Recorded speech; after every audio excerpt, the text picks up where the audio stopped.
Assalamualaikum warahmatullahi wabarakatuh. Saya Dr. Sadam. Pada video kali ini saya ingin menyambung video kemarin tentang diet sehat. Pada video kali ini saya akan membahas tentang jumlah dan jadwal untuk makanan bagaimana yang baik ataupun bagaimana yang dapat menyebabkan penurunan berat badan yang sehat. Perlu diingat juga teman-teman di rumah, ilmu itu adalah jendela dunia. Ilmu itu adalah kekuatan. Jadi kalau kita memiliki pemahaman ataupun ilmu, kita akan berbeda ketika kita akan menghadapi masalah ataupun ketika kita sedang menyelesaikan masalah.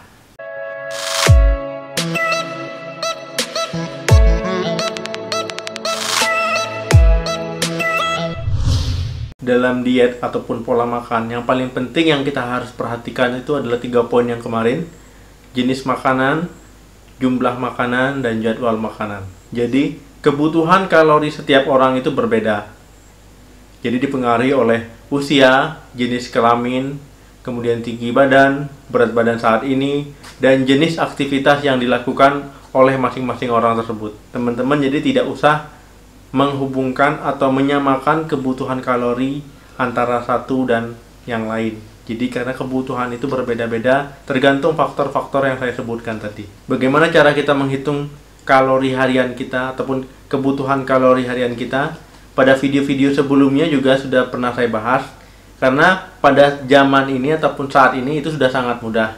Teman-teman bisa ketik saja di Google itu kalkulator kalori, nanti akan keluar hasil kebutuhan kalori teman-teman dengan mengisi jenis kelamin, usia, tinggi badan, berat badan, dan level aktivitas teman-teman sehari-hari.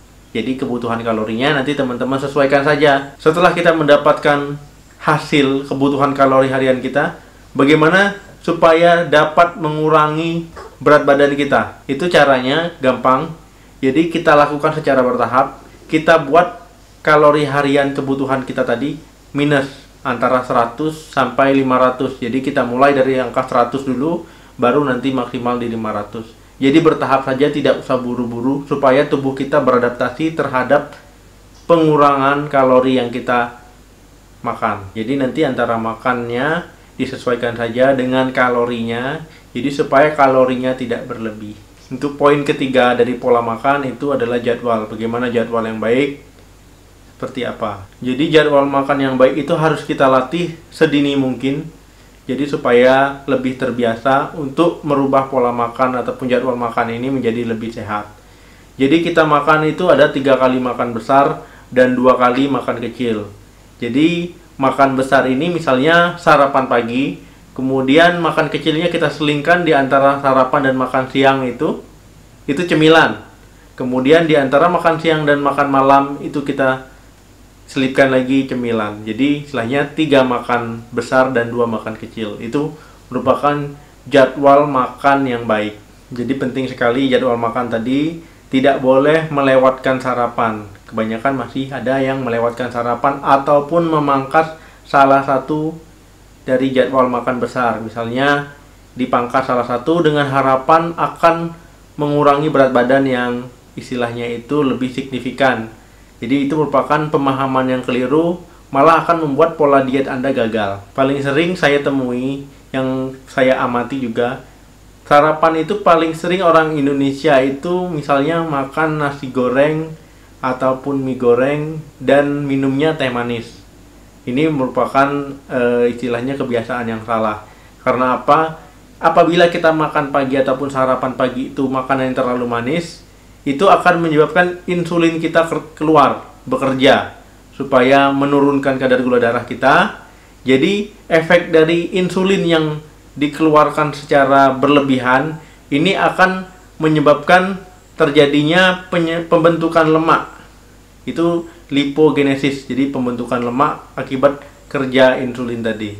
Jadi jangan kita makan pagi ataupun sarapan pagi makan makanan yang terlalu manis. Jadi kita biasakanlah makan makanan yang tinggi protein, tinggi serat, supaya tidak memicu tingginya dari insulin tadi. Jadi kadar insulin tidak terpancing tinggi, jadi istilahnya pelan-pelan dia naiknya.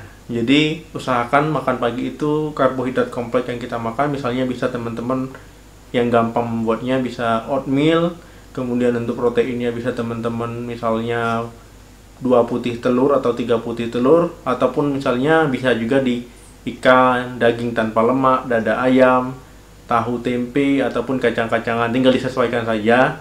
Dan juga untuk vitamin dan mineralnya, misalnya teman-teman bisa mengkonsumsi 1 buah, bisa 1 buah pisang ataupun 1 buah apel. Jadi tinggal disesuaikan saja dengan buah yang dimiliki teman-teman. Misalnya ada pertanyaan seperti ini, dok, saya kalau pagi itu harus minum teh ataupun minum kopi. Jadi kalau seandainya minum teh atau minum kopi, usahakan itu tidak memakai gula tambahan ataupun pemanis tambahan. Jadi istilahnya kalau minum teh ya tanpa penambah rasa gula tambahan. Dan yang misalnya mau minum kopi, usahakan kopi yang alami, bukan kopi sasetan. Jadi tidak ada gula tambahan dari kopi yang kita minum. Jadi kalau tawar itu tidak apa-apa, intinya seperti itu. Setelah kita makan pagi itu misalnya kita jam 10 itu kita ngemil. Misalnya teman-teman bisa mengemil buah atau kacang-kacangan, 1 genggam kacang, ataupun misalnya bisa yogurt, bisa juga puding yang rendah kalorinya. Jadi misalnya bisa dibuat melalui air kelapa, jadi tidak memakai pemanis tambahan. Kemudian bisa juga edamame. Jadi yang paling gampang itu untuk cemilannya itu buah-buahan. Kemudian ingat, untuk cemilan ini bukan berarti makan yang berlebihan. Itu tidak ya. Jadi ngemilnya itu juga tidak makan makanan yang terlalu manis. Misalnya seperti kue, seperti roti, seperti biskuit, itu tidak ya. Kemudian makan siangnya. Makan siangnya teman-teman bisa memilih karbohidrat kompleks, kemudian juga protein, dan teman-teman bisa istilahnya apabila kebiasaan memakan nasi yang banyak, itu bisa diganti dengan buah dan sayur, karena di dalam buah dan sayur itu juga terdapat karbohidrat, jadi tinggi serat, jadi juga rendah kalori. Itu sangat baik sekali karbohidrat yang terdapat di sayur dan buah.